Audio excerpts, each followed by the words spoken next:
Buffalo Creek RECC on Shadyland Church Road.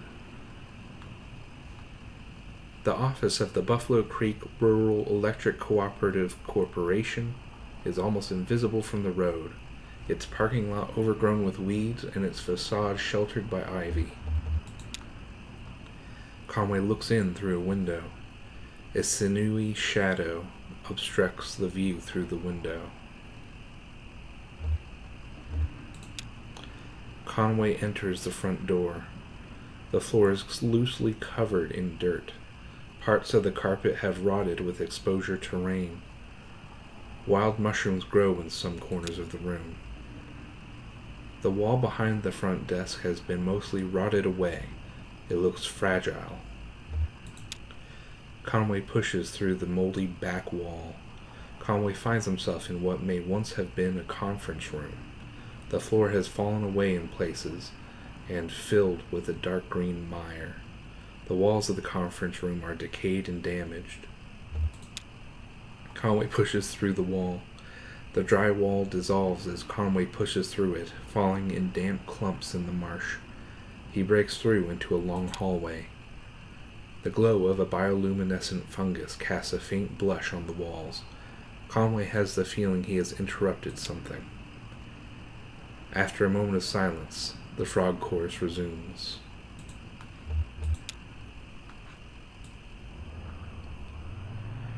That one reminds me a little of a story that I read by Bailey White.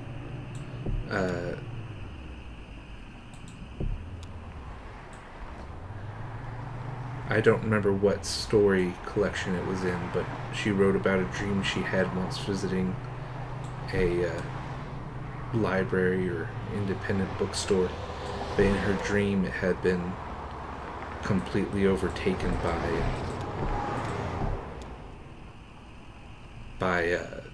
the swamp, I believe Floridian swamp. So there were cottonmouth snakes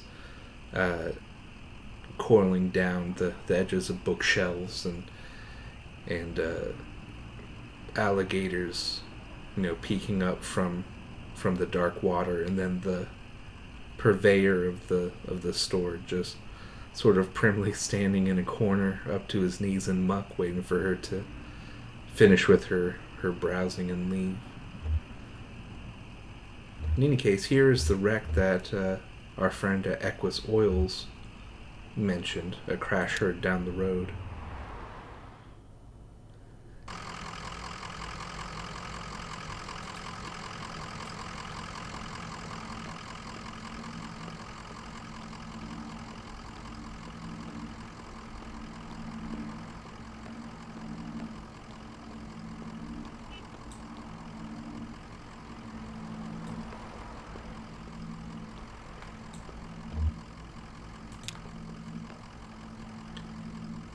Conway shakes his head. What a mess, huh? Do you think anyone was hurt? Looks like a tough one to walk away from.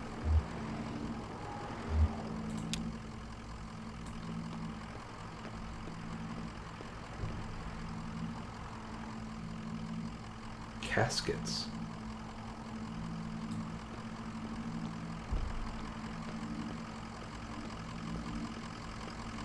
Of drinks. They look more for like people.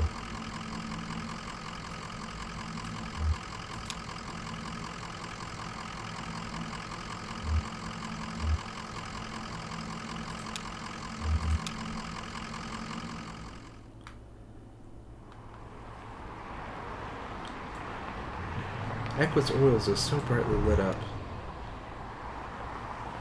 I wonder if our friend is here yet.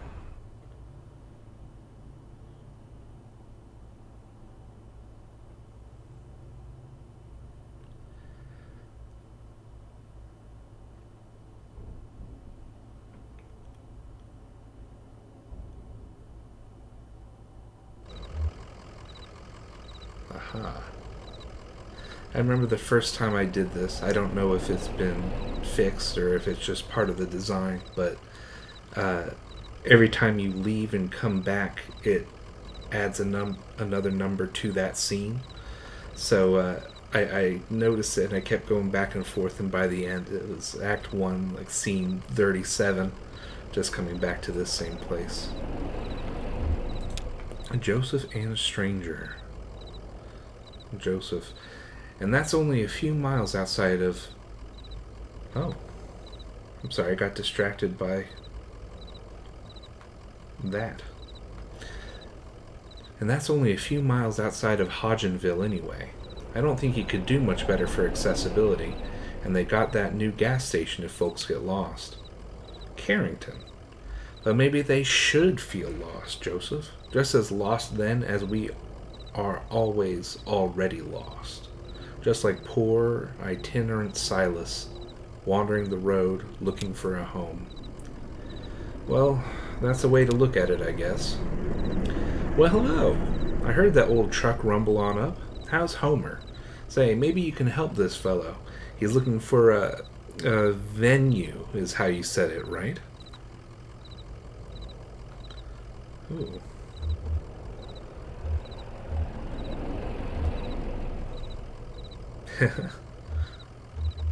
Sure, I have an old friend who runs a bar, and they've got a real big stage.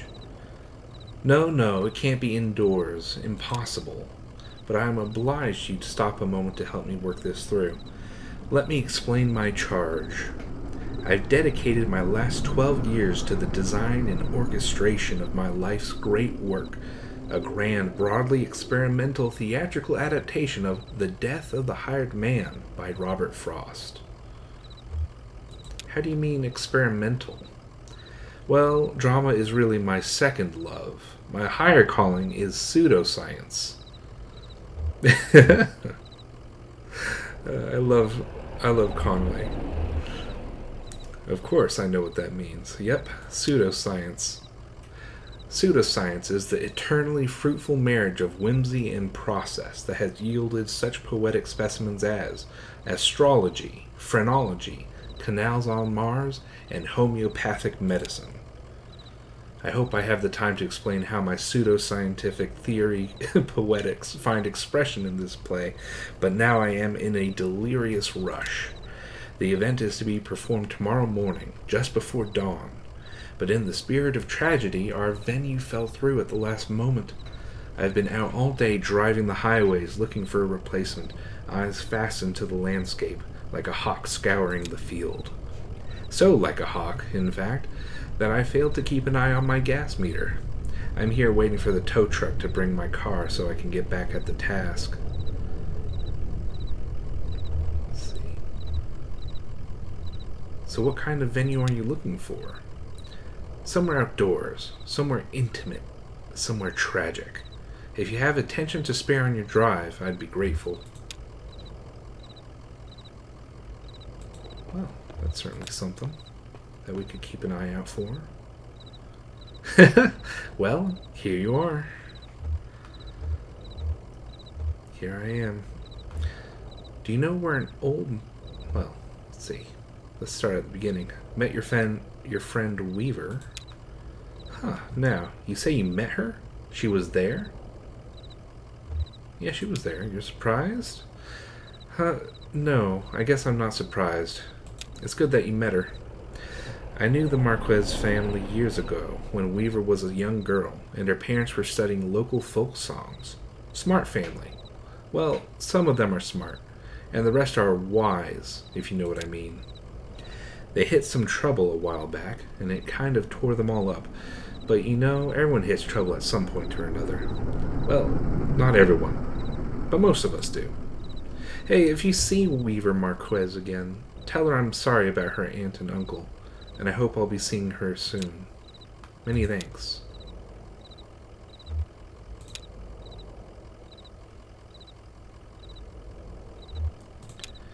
Do you know where an old mine is around here? Around here? I guess not.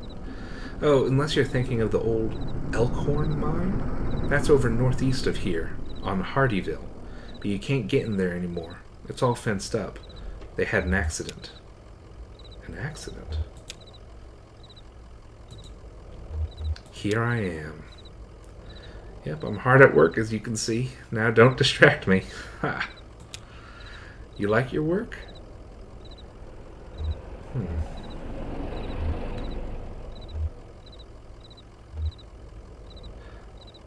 If I recall correctly, this sort of becomes a catchphrase of his as well. Let's see. I haven't got a lot of options. Well, who has options these days? You know, I went to college for almost 12 years. I have an advanced degree in electronic writing, but I guess I took the low road in the end. A lot of road metaphors. I think that's it. Yep, better get going though. Alas. I don't think there's anything else new here. The thing is that you can miss Carrington if you never come back.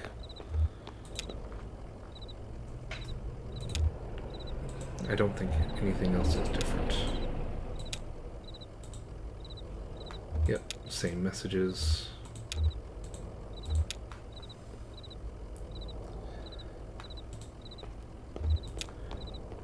In the spirit of adventure, I'll take a quick peek downstairs.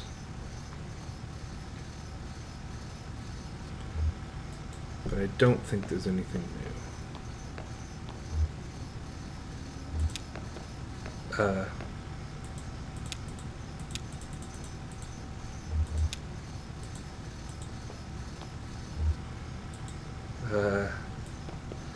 I don't know if that's a little bit of a bug, that there's a small glowing thing there right now. Oh, it's gone, or out of view at the very least. Well, that was a little strange.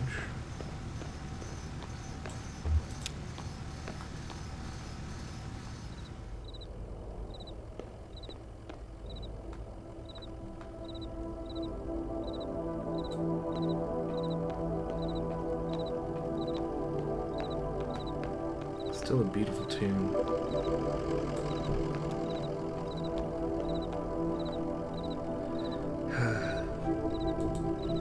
Makes one almost want to be trapped forever on the highways. Almost.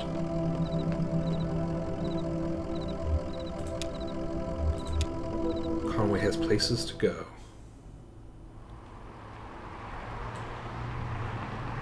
Yeah, so that's a little sub-quest we can think about if we see anything. Ooh, this is the first one I ever found, because of course I would immediately go the opposite direction of where I was supposed to go the first time I played. The diner. The diner doesn't appear to have a name. A vinyl banner slung above the door simply reads 24 hours. It only has one window, behind which the blinds are tightly closed. Conway tries the door. The door swings open easily. A bell rings nearby. The interior of the diner is pitch black. Conway stands in the doorway, waiting for his eyes to adjust. A bit of errant light from the nearby highway creeps through the open door, and gradually Conway is able to make out a few figures inside. Two old men in trucker hats sit in a corner booth, with a checkers board set on the table between them.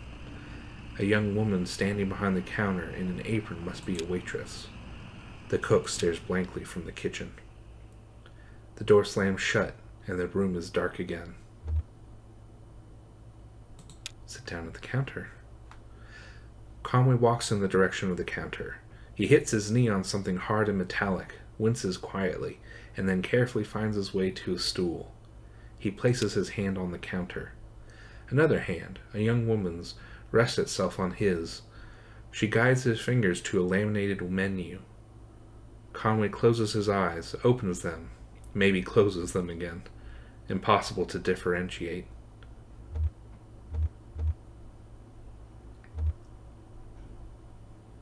I want my man to eat. Order waffles. Waffles are a safe bet even at some darkened hole in the wall. Conway squints hopelessly at the menu, searching in the dark for some legible text. He feels a warm hand against his cheek, and freezes. Her fingers run across the stubble of his chin. He feels like apologizing. She leans forward, and so does he.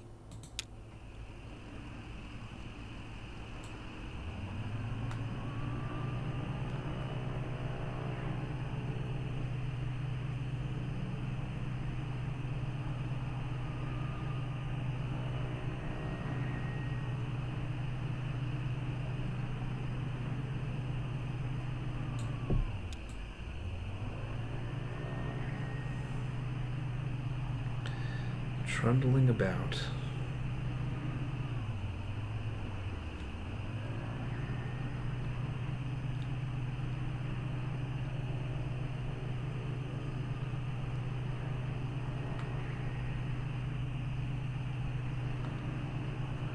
Ooh.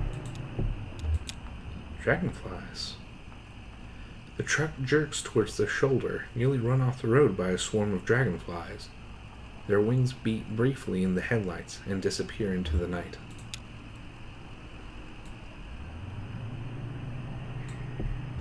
Ooh. The dragonflies vary their pace. As the truck approaches, they scatter. After a minute or two, Conway can hear a swelling whine to the southeast. Oh, well, we'll see. House. The truck pulls up to a house with an intensely bright porch light. A cloud of dragonflies swells around the light, darting, hovering, turning at right angles. There are no lights on in the house. A stencil on the mailbox reads 2880 Beaker Boulevard, and below, written in marker, "No solicitors. I work for long hours and retire early."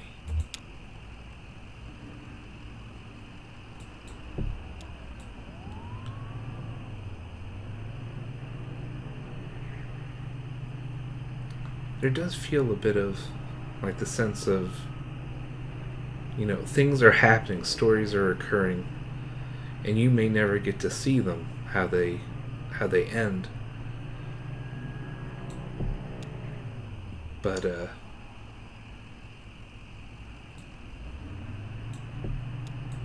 they're there, and they leave you confused. What? I don't know what happened there.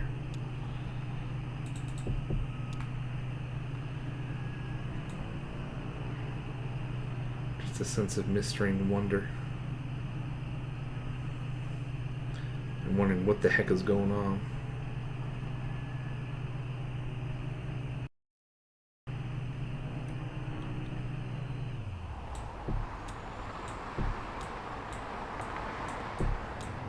Huh. Not sure what happened there.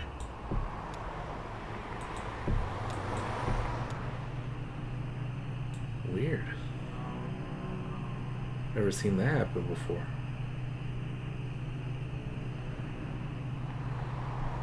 There's not even anything over there.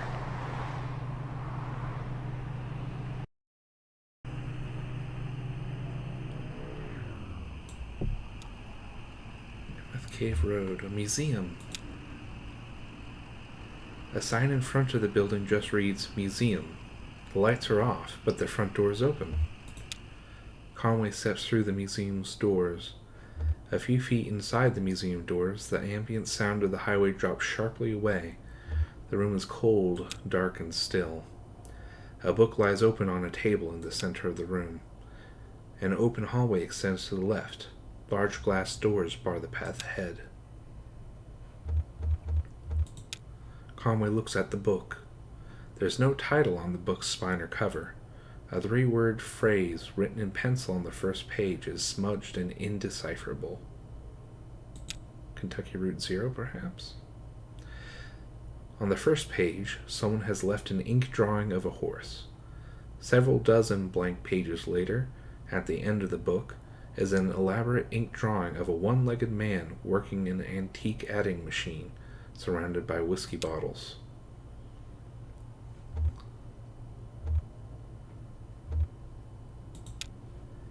Conway walks down the hallway to the left. Conway's steps echo against the hallway's marble floors and arched ceilings.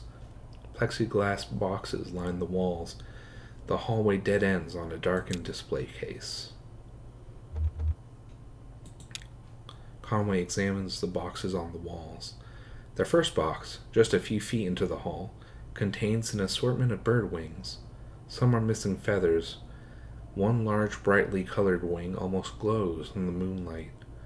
Its feathers are intact, but a piece of bone pokes awkwardly out from the tip.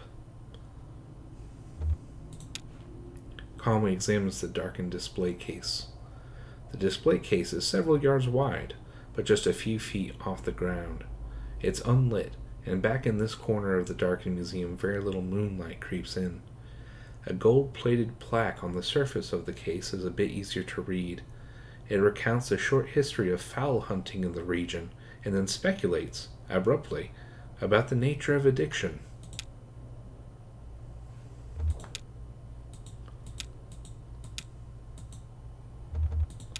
Conway walks to the glass doors.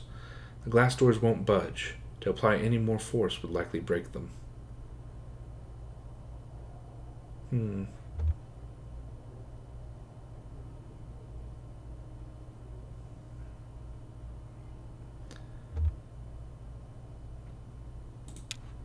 Conway applies more force to the doors. The glass shatters. Somewhere ahead, a light switches on. After a moment, it switches off. The room is dark again, and the floor is covered in broken glass.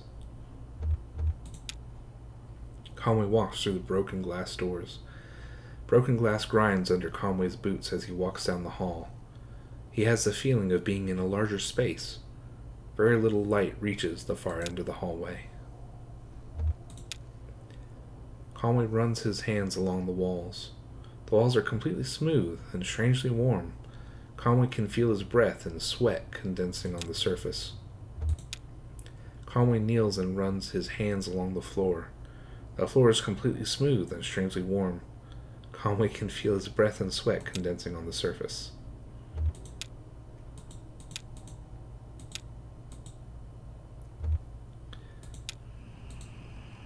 We will be returning.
Where did Mr. Carrington go? Oh yeah, his tow truck came, so he gassed up and left. He's awfully proud of that car. Yeah, I guess he's back out looking for a venue.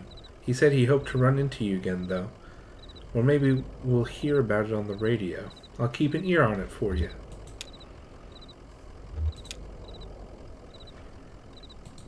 Ooh, ran across a strange museum up north a bit.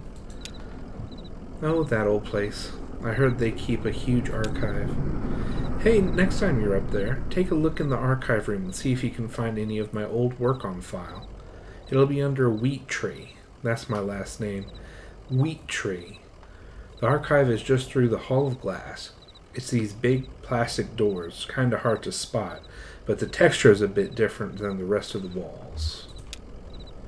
Nice, okay. Okay, beautiful. So hopefully now we can head back to the museum.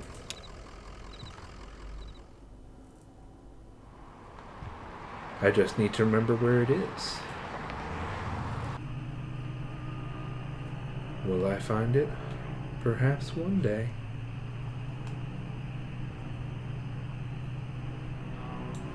Here we go. Alright.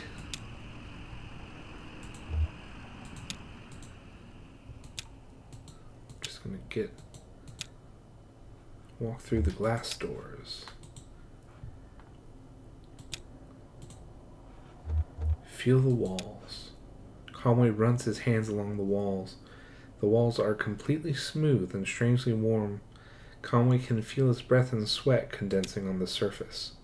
No, they're not completely smooth. One wall is a bit more tacky, like it's bleeding a bit in the heat. Conway presses gently, and the door swings open.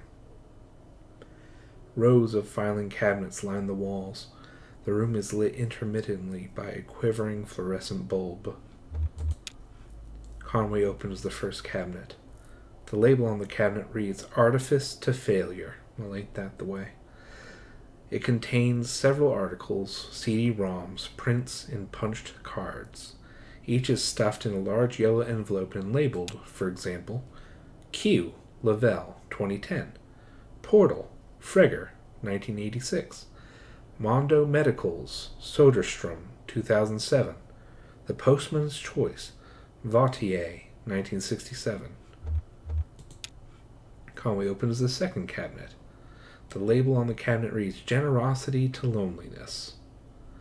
It contains several articles, CD-ROMs, and the same stuff as before. And they're labeled, for example, Calamity Annie, Anthropy, 2008. That's Anthropy, maybe? Cart Life, Hoffmeyer, 2011. Meinichi, Bryce, 2012. The Sea Will Claim Everything, Kairatses, 2012. Memory to Regret. Everything I Do is Art, but Nothing I Do Makes Any Difference, Part 2, or How I Learned to Stop Worrying and Love the Gallery, Riley, 2006. Digital, A Love Story, Love, 2010. Radiator 1-1, Polaris, Yang, 2009. Brace, Copus, 2012. And The Cat and the Coup, Brinson and Valanehad, 2011. Sorrow to Zero Sum. Alright. Siberia, Sokol, 2002. Prisoner's Dilemma, Sarah, 1974. The Walking Dead, Telltale, 2012. And here we go. If I Had My Way, I'd Tear the Building Down. Wheat Tree, 1985. Conway examines a manuscript. A few hundred sheets of paper are roughly stitched together in this manuscript. It seems to be a video game written in a sort of awkwardly English-like code. Flipping through the pages, Conway is able to gather that it's a story about three characters, Joseph, Donald, and Lula. It's something like a tragic love triangle, but much more complex. Some kind of tangled, painfully concave love polygon. The label on the cabinet reads, Sorrow to Zero Sum. We are back at the beginning. Okay. Well, that seems to be the gist of it. And with that, I think we're ready to continue our adventure to the on-ramp ? Alright.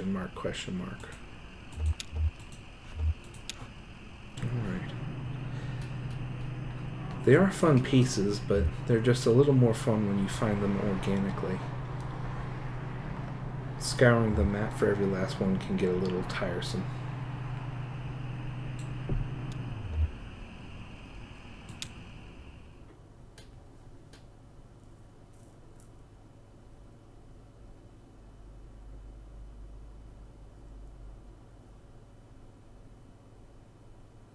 Elkhorn Valley.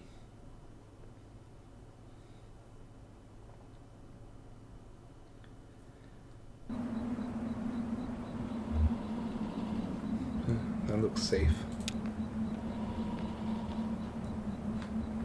Conway brushes some dirt off Homer's hat. How's it going, Homer?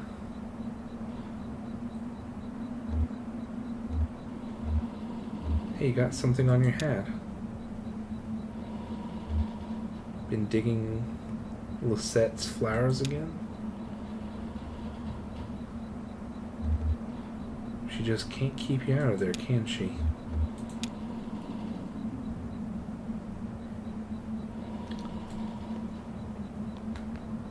That's one of the things about this game. You always wish you could go back and ask the other questions.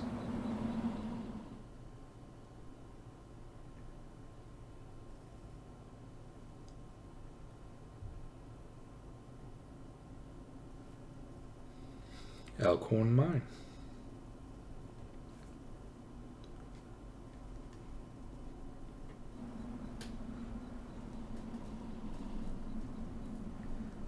Shannon speaks into the large brick cell phone held up to her ear.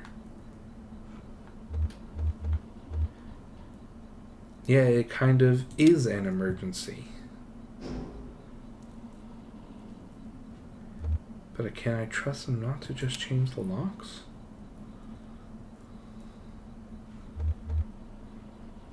Yes, and I appreciate that, but... Okay, I'll talk to you tomorrow. Love you. Shannon hangs up the phone and puts it away. A handsome stranger approaches.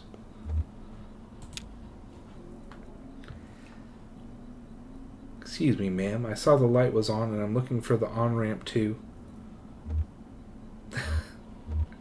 Of course. Do you believe in ghosts? Well, let's see. I do believe a place can be haunted, if that's what you mean. What about a person? Can a person be haunted? Sure, I guess a person could. Sometimes I feel haunted myself. What haunts you? Bad decisions, I guess. Wasted youth. Ha. Well, look. Here's what it is. I drive deliveries for a shop called Lisette's Antiques, and I'm out trying to finish this job. Making delivery to the mine? Oh, no. I have a delivery for 5 Dogwood Drive, and I can't remember ever seeing that address before. Now I heard I need to take a highway called the Zero. So I met this young lady named Weaver Marquez, and she sent me this way, and so here I am. Uncommon kind of place for an on-ramp, but that's what it's been like so far anyway with... What? Weaver Marquez, do you know her? So you saw her tonight. I know Weaver. She's my cousin. I'm Shannon Marquez.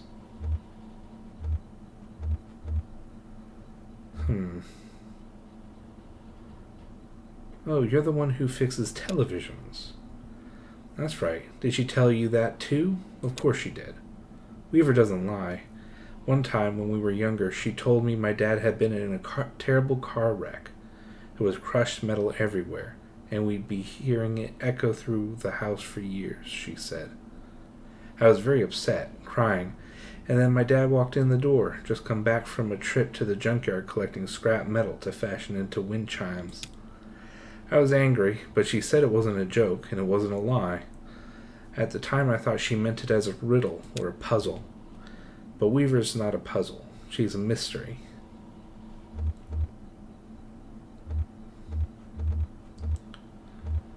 So what are you doing down here, Shannon? I talked to Weaver earlier this evening too, or anyway she talked to me. It's hard to tell if she's listening sometimes. Weaver told me I had to come down here to the old Elkhorn mine. She said I'd find something I've been looking for. What are you looking for? I'm not exactly sure. I have a few ideas. I'll know it when I see it. It's not such a bad thing, you showing up now. All told, I'd rather not go down there alone. Your dog should stay up here, though. It's no place for a dog. This is an old mine. It runs pretty deep and tangled. If we're going to go down into it, find your on-ramp and whatever else, we've got to keep our bearings. I don't want to get turned around. I got some gear here to measure conductivity, frequency response, stuff like that. Maybe we can find a way to put a signal out ahead, do some analysis, and figure out what kind of topology we're up against. Topology. Okay. Topology. That's the science of continuous space, my friend. The way this twisty maze of passages fits together. Huh, that's a quote. One of the oldest text adventures. Based on the Mammoth Cave, I think.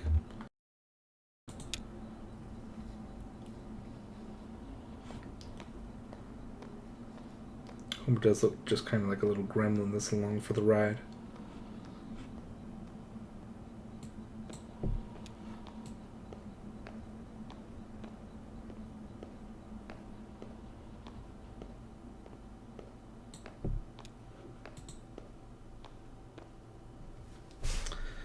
Hold on, I want to...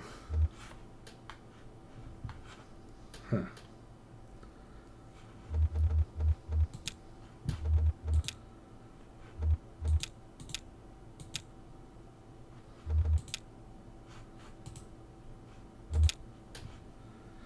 Alright, maybe that'll be better.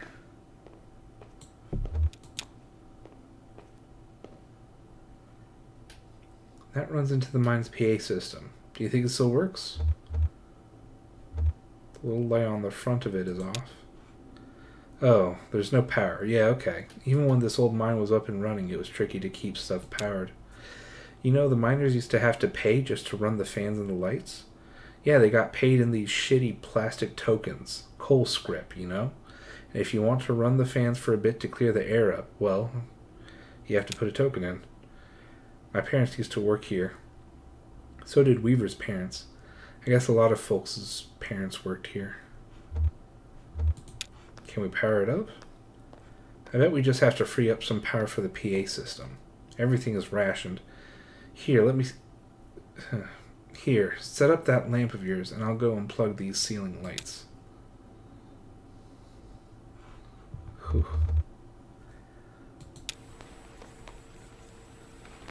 Heard the speakers back here crackle a bit. It's on now, right? Try saying something into the mouthpiece. Well... Okay, I hear you. We need to measure the echo delay time and figure out how deep the tunnels run. Just make some noises into the mouthpiece.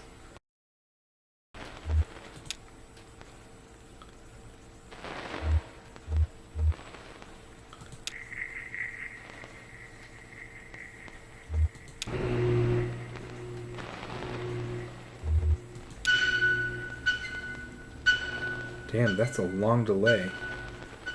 These tunnels run deep. I bet some of them have ruptured or joined up with a cave system. Alright, I set up my spectrum analyzer, so just say something into the mouthpiece and we can get a sense for how narrow the mine tunnels are. Don't be shy. Just say anything that comes into your head. Tell me a story about something, or what did you have for breakfast today? Let's see. Here's a story. I used to work doing roof repair.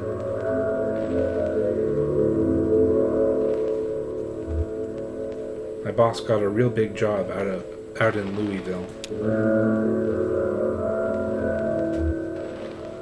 It should have taken us an hour to get there. Oof. But then a thunderstorm hit and it was too late anyhow. Got it. Looks like the tunnels are pretty cramped. Yeah. Low ceilings. Hope you're ready to stoop a bit. You're probably used to it. One more test. We just need to know if the air is breathable or if it's too thin or too dense. Just sit real close to the mouthpiece and breathe. I'll measure the resonance of your breath with the air in the tunnels. Just try to relax. Try to breathe naturally. Always the road.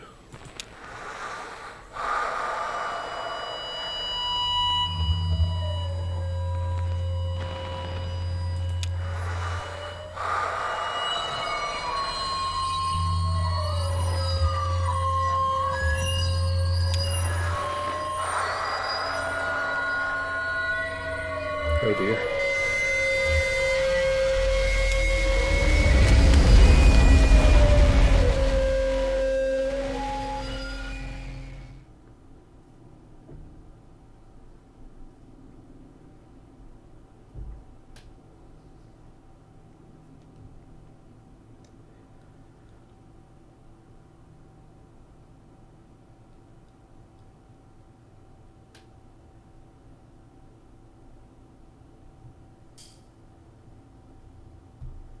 Jesus, are you alright? What the hell?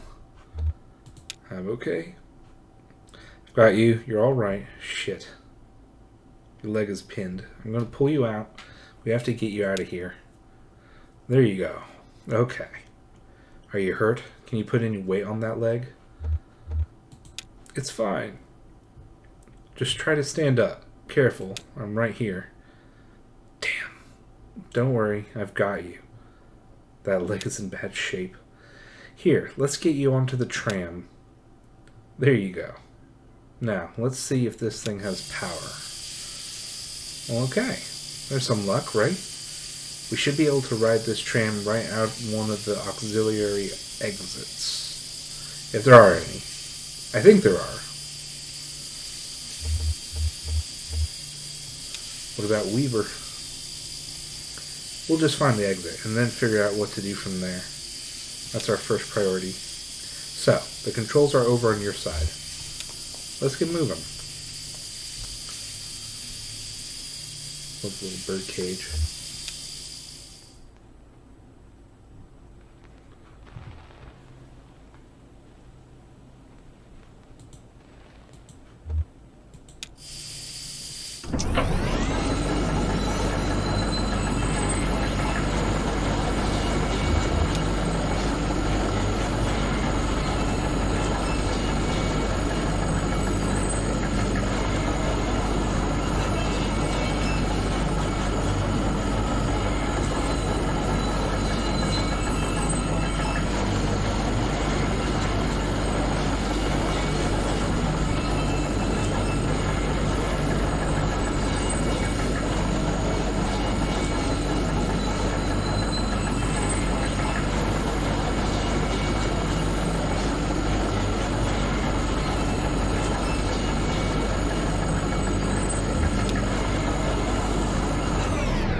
Okay.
Okay.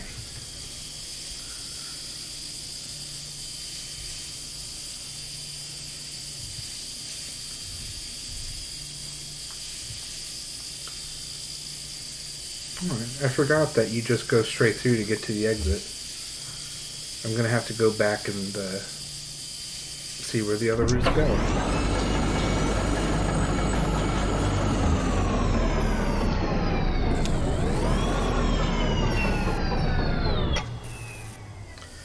Oh, here we are. This may be hard to believe. It's hard for me to believe myself. But this whole branch was underwater last I heard. How'd that happen? Some careless miner or some unintended machine bored through into an underground lake. Water came in pretty fast, and a lot of folks got trapped in the tunnels. I only heard parts of how it went from there. Sanitized for the bereaved. You know how these big companies are.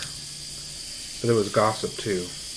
The trapped miners couldn't get the pumps going because the power was rationed, so they shut all the lights off. But even then it wasn't enough. So I guess it was dark when they...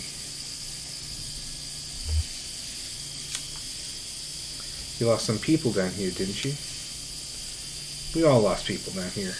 Well, not all of us, but most of us. It doesn't matter now. Look, this old turntable is still wired up. The controls are dead, but I can use my signal generator to switch tracks, if the water hasn't damaged it too much. Or we can just keep heading down this tunnel. All this junk hanging around the turntable is from the company store. Just junk, you know. The miners would buy it and use it to decorate the place. Or as landmarks, I guess. Hard to know which way is which down here. It's all so dim and gray. Shannon connects 2 clip leads from her signal generator to the turntable's electrical panel. We're on the track between the animal bones and the rowboat, so... Alright, so we have to remember animal bones and rowboat. The pendulum and the casket in the 0 font.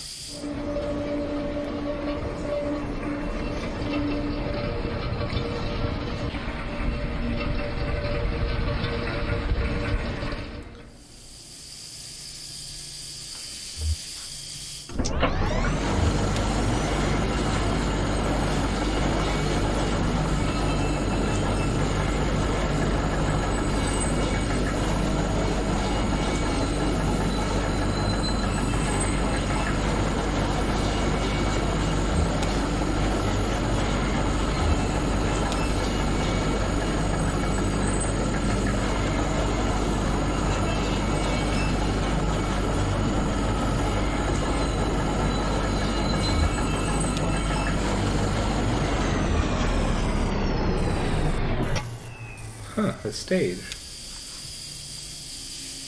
Damn, it's almost totally intact. I thought it would have been destroyed. What is this place? It's a recording studio, basically, kind of thrown together, but when this mine was active, a couple of folk music archivists came... When this mine was active, a couple of folk music archivists spent time here recording miners' songs. Really academic, ivory tower types. None of the miners really talked to them much. So they stayed at the margins, observed, took notes, and then sometimes they'd get someone on a lunch break to sing into their microphone. Then I guess the power company got some kind of interest in the project and gave the archivists some coal script tokens to pay the miners with for their songs.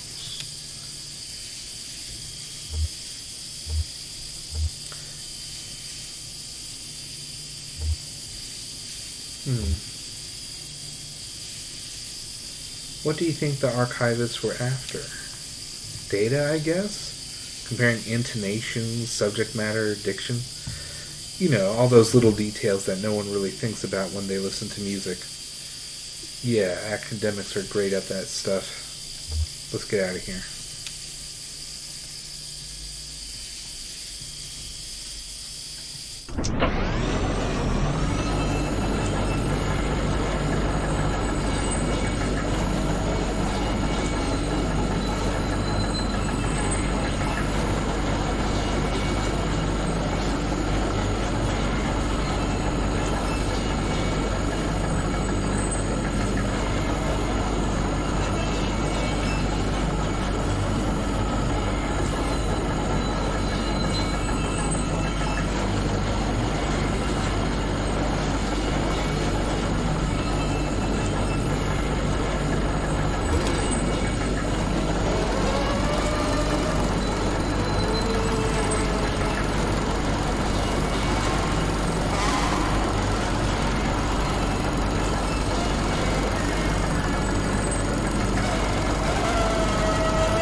You've been down here before? Not this deep, but I knew about the tape machine. They'd record up on that old scaffolding we saw, and I guess then they'd sequester themselves down here to listen to the recorded songs.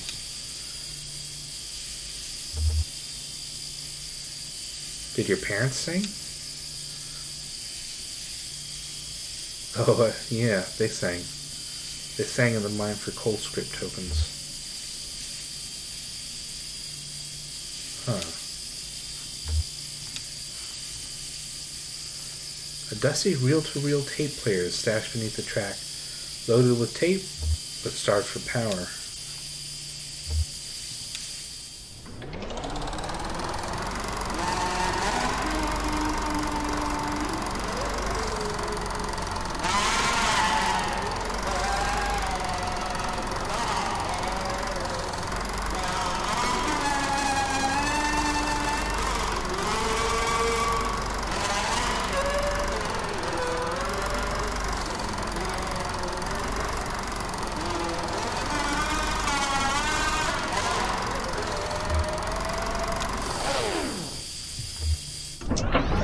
I'll leave it at that.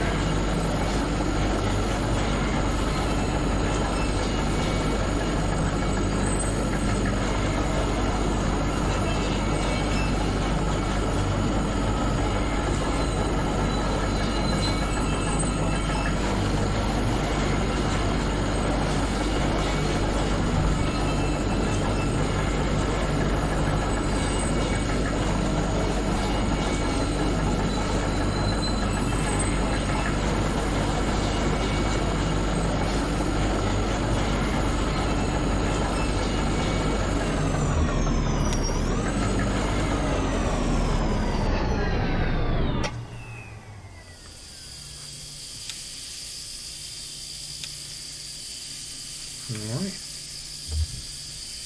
Bat feeder and the scarecrow.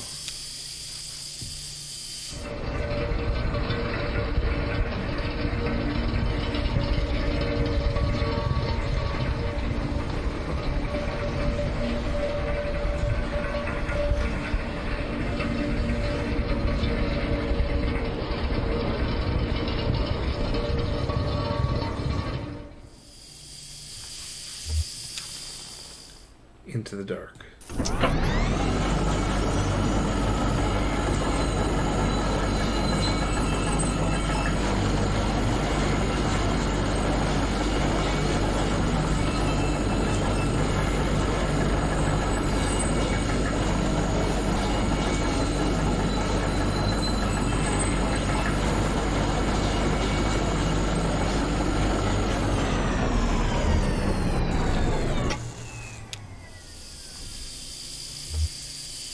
Dead end. Do you hear that? Kind of muffled rumbling? Maybe we're near the surface? Yeah, it sounds kind of like a highway. I wonder why they stopped digging so abruptly here. Maybe they hit a pipe or something.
It's odd because I remembered seeing a truck go by, because I think that's the 0.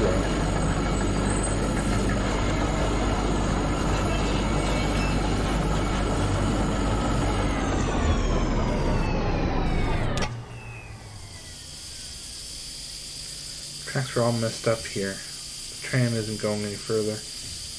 I wonder what's down that tunnel.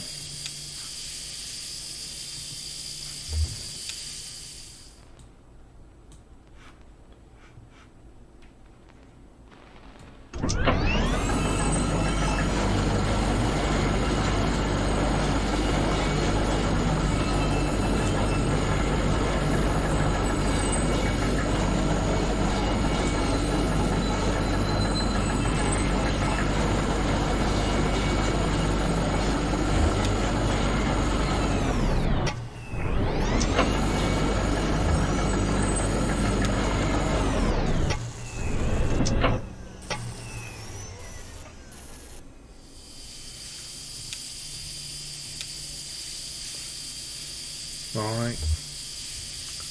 Onwards we go.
Thank God. Okay.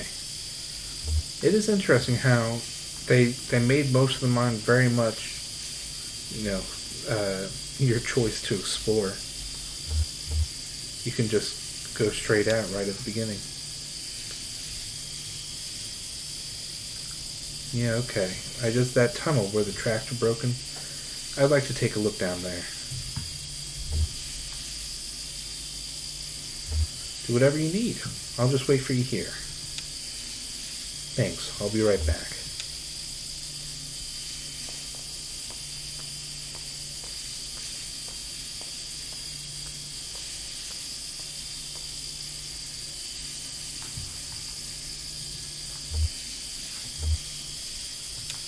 Birdcage. A papered tag hangs from the birdcage by a string. Canary, 25 tokens. Canaries sold at the company's store? Did they also sell respirators? No bones in the cage. The bird must have been set free. Or maybe the cage was cleaned. There are cardinals at the Louisville Zoo, and other birds. Ostriches, eagles, emus. No canaries. Too common? Too small, maybe. But they have starlings. Starlings aren't much bigger than canaries.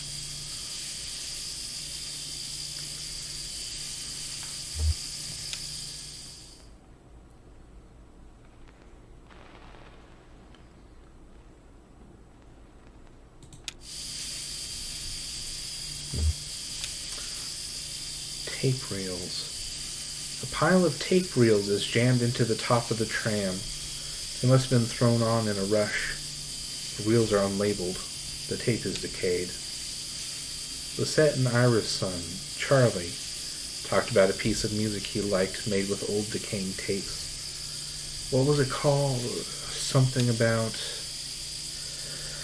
Charlie had the most bizarre taste in music. Weird, noisy computer music. Where did he even hear that stuff? Louisville, probably. Or college. He was a smart kid.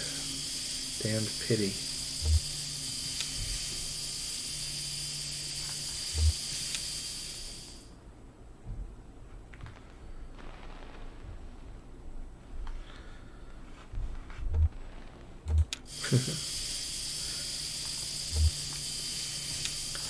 Notebooks. The notebook at the top of this dusty stack is labeled in black marker. The label is dusty and smudged, but it looks like it might say horses. Houses, maybe? Or verses, even? Crude and hurried handwriting, too. Lisette had immaculate handwriting. Pristine and measured cursive. Never a stray mark. For the last several months, she filled out the receipts for each order, since that young couple complained about the handwriting on the order slip. It's carbon paper, anyway. It's bound to wear away over time. If they're so precise about their records, they should put it on the computer anyway.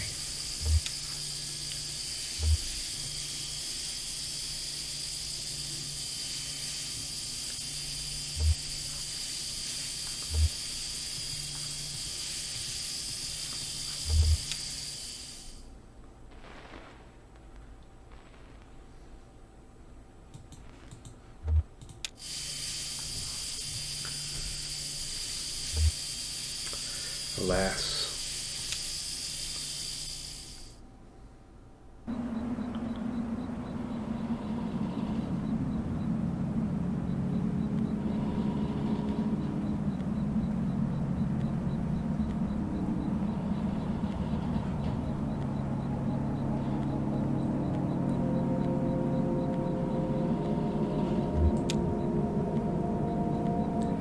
The cramped shack is lined with wooden shelves. Dusty stacks of tape reels and notebooks crowd the room, but a bit of moonlight filters through a window near the ceiling. On a small desk in the middle of the room lay 3 notebooks. The red one is labeled J. Marquez, the green one is labeled R. Marquez, and the blue one is unlabeled. The pages are covered in disorganized notes, some written horizontally and others scribbled vertically into margins. A few pages are lined more evenly and divided up into charts correlating seasons, lyrics, harmonies, and coal halls. On each page is a delicately rendered charcoal drawing. Most are portraits of rugged faces. Near the middle of the book, there are a few drawings of a young girl in a miner's helmet. She plays along the minecart tracks, collecting pieces of wire. In one drawing, another young girl sits nearby, intently studying a book. Shannon Weaver. The notebook is full of Greek letters and cryptic mathematical formulas. Near the back of the book, what first looks like it might be. Oh yeah, this place. These notebooks are labeled Marquez. Your parents are the archivists? No, Weaver's parents are the archivists. My parents were miners. How's the leg? I can walk on it, but it's slow. Well, I'll try not to get too far ahead of you. You don't mind my hitching a ride, do you? I kinda got a lift out here, and wasn't sure if, when I'd be heading back. I can drive. I can handle it. Okay, your decision.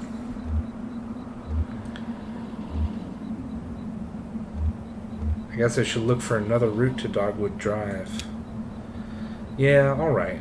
Well, maybe asking Weaver about the zero was the wrong place to start. Maybe we should just ask her for specific directions. Her answers are complicated enough without a layer of indirection at the question. I saw Weaver at my workshop. That's up north by Lake Nolan, right at Wax and Peonia, in the back of a bait shop. Pretty glamorous, right? These are the times we live in. She's either up there or back at the farmhouse. Whichever you want to head to first, just let me know.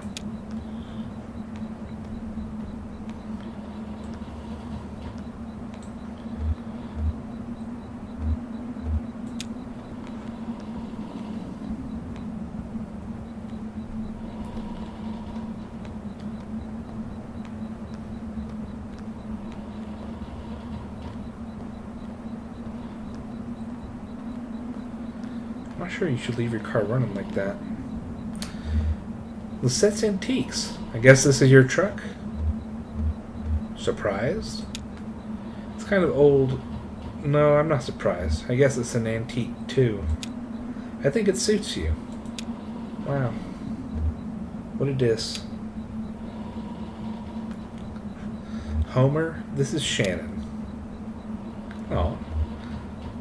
Nice to meet you, Homer. Got some dry banana slices in my bag. Would you like one? Just at all times, I'm trying to feed Homer.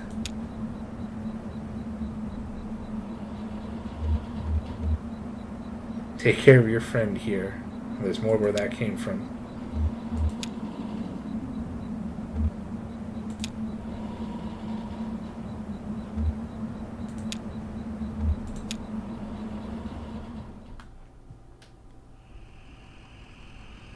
Alright. So the mine was a bust. Let's see. Let's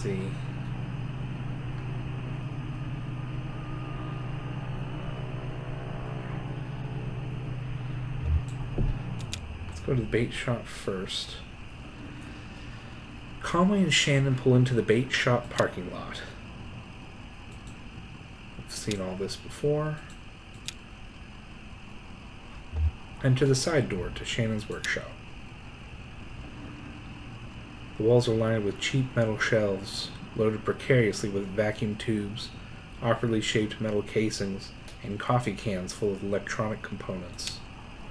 Shannon leads Conway to the back of the room, where a few TV sets in various states of disassembly are set up on a rough wooden table. She flips the switch on the power strip they're all plugged into, and the TV sets tremble to life. Conway asks Shannon where she saw Weaver. Shannon points to a small security monitor on the table. The image on the screen is just black, but it seems to be fading slowly, almost imperceptibly, between different shades of black.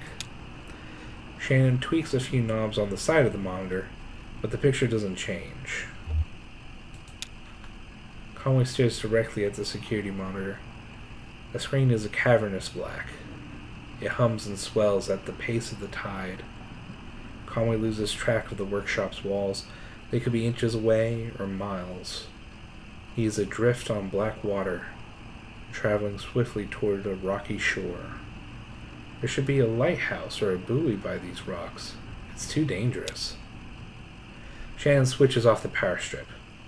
Weaver is not here.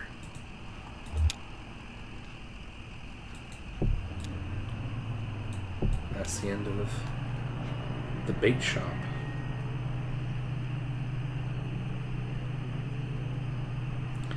I want to do one last peek at Equus Oil, and then we'll see what we'll see.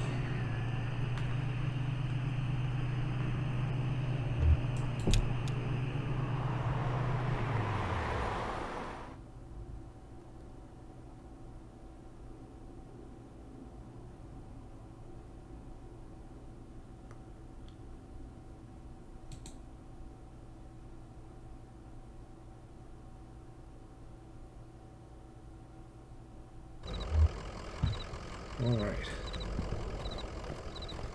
Oof. It does look hurt bad.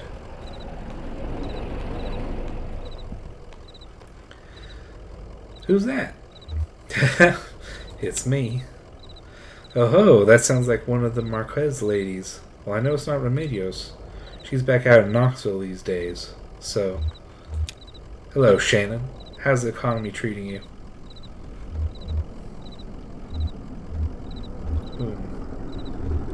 It's not great. No, I guess it isn't. Hell, they got me working days and nights. But at least people still need gas. Kind of different in your line of work, isn't it? Well, I'm sure they'll come around. Maybe some old TV show will get popular and everyone will want old TVs again. Yeah, maybe.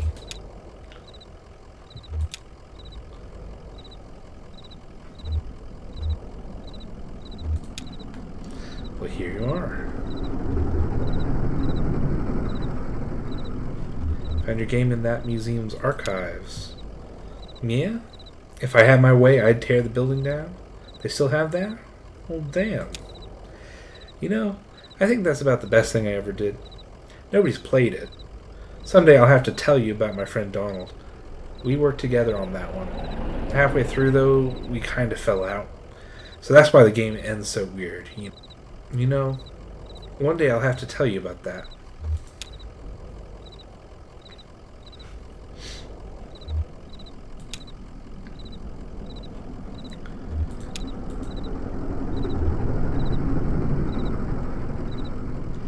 my friend is looking for the Zero. Do you know how to get there? Oh yeah, that old delivery driver. What do you think of that guy anyway? Just between us. Oh no. He smells like leather. Well, a lot of drivers keep one arm out in the sun all day. Could be worse, I guess. There's a cable guy comes through pretty regular. He smells like warmed up fish food. Well, it's like I told him. I can't get you folks to the Zero. But I bet you can get there. Especially now, with the two of you.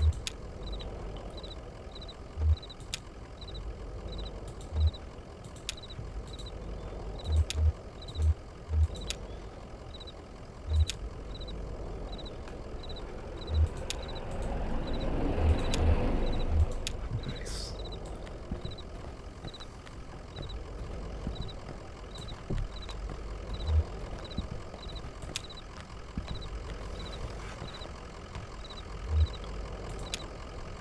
Conway is ready to leave.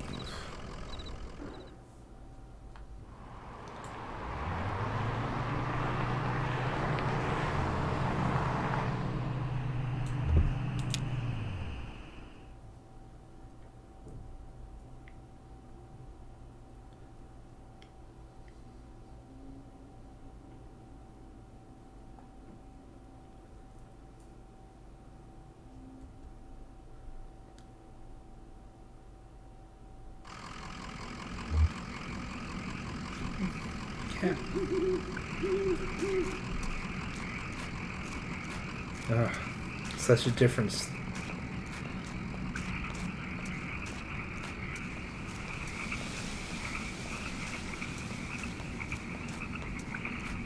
The limp is a lot more difficult.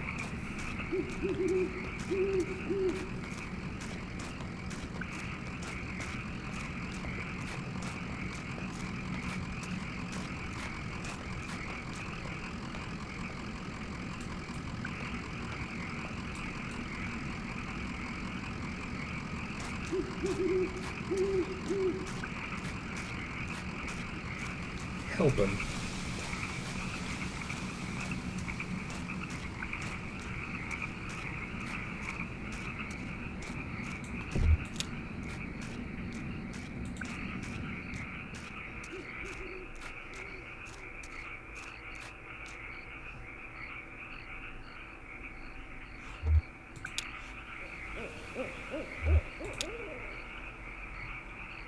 There's nobody buried here, you know. It's decorative, I guess. Or it's art or something. I don't know. What are the names on the headstones? Novakovsky, Padilla. I don't know those names. Maybe the people who lived here before? I know when they bought this property, it already had a house and everything. Or maybe they have some other symbolic meaning. Oh, and look at that headstone. Marquez. I used to think that was for my parents. Now I don't know.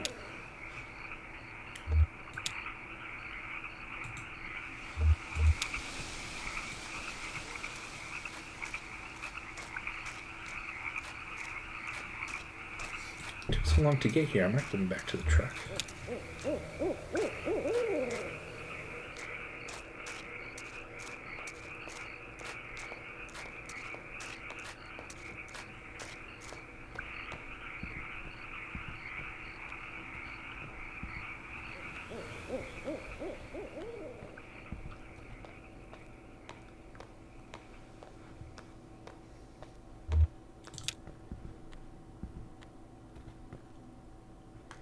So, this is where she was?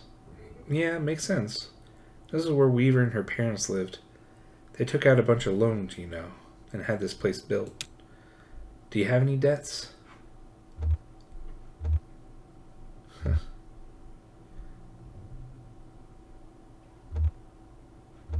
I owe some people some apologies. Well, you're lucky that's all you owe. My parents were like that. Until the company store found a way to get to them. For my dad, it was tokens to run the fans and air purifiers. And for my mom, it was canaries. Two solutions to the same problem, but they sure sounded different. We were at debt, too. A lot of it. All tuition.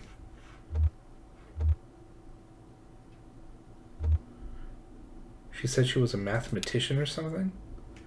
Yeah, she studied some esoteric stuff about something about using math to translate between Spanish and English. I think eventually Weaver put those math skills to work on all the red numbers in the family checkbook and got a clear sense of just how hopeless their situation was. So she left. I guess she just drove away in the middle of the night. They woke up in the morning and the car was gone. Never came back. Until tonight.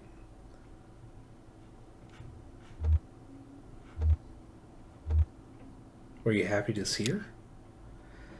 I don't know. It was just so sudden, and it wasn't like a reunion. She just appeared. Oh, that's not something you see every day. That old TV right there. Well, that is a damned antique for you. I had a model like that in the shop once, but I had to sell it off to make rent. Most painful decision I ever made. Say, do you mind if I open it up? Looks like the dials are all corroded, and the screen is leaking light a bit. Come on, I bet Lisette would never forgive you for letting a specimen like that fall into disrepair.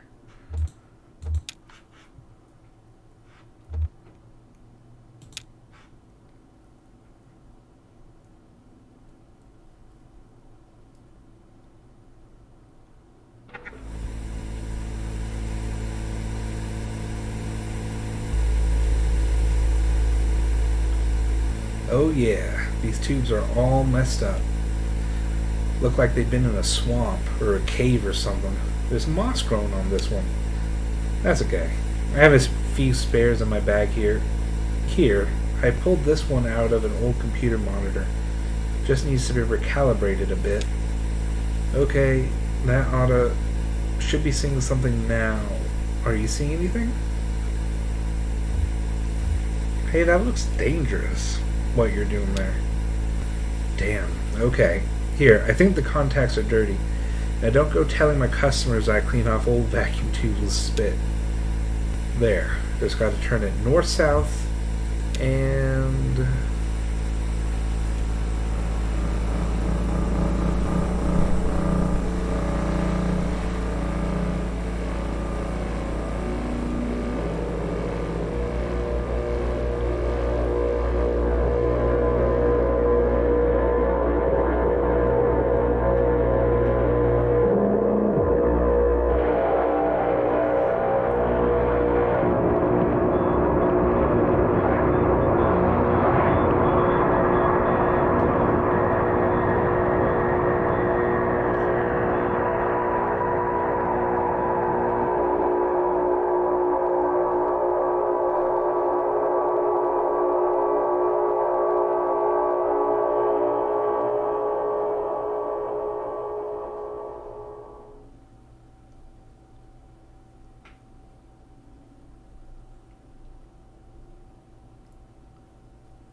End of Act 1.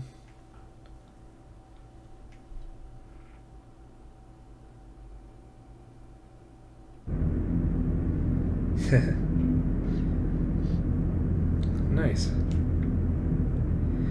Alright, well, next time we can do limits and demonstrations, which was a little side thing. If I recall, it's sort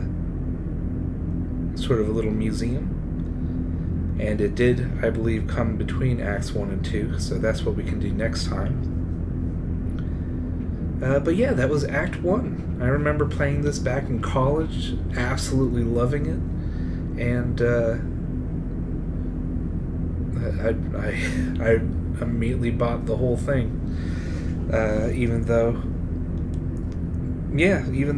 it's taken several years to get all 5 acts. I don't regret it at all. I really love the atmosphere. I really love the feeling of driving around, finding those little mini text adventures along the way. I mean, I know they're just flavor, but they always felt really cool and special to me. And yeah, I just really like the vibe of the game. And I hope you do too.